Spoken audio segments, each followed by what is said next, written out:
Hello everyone, how are you doing? This is MD Tech here for another quick tutorial. In today's tutorial, I'm going to show you how to change or modify when to turn off the display on your Windows 10 computer due to inactivity.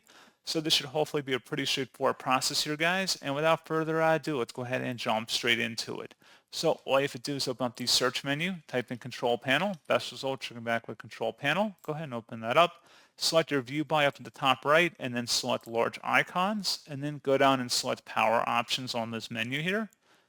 And now you want to select on the left side where it says choose when to turn off the display, and you can select when to turn off the display or put your computer in sleep by clicking the drop down. Make your selection either anywhere from 1 minute to 5 hours or never, and then you would select save changes to save that once you're done, and that's all you have to do. So pretty straightforward process, guys. And as always, thank you for watching. I do hope that will help you out, and I do look forward to catching you all in the next tutorial. Goodbye.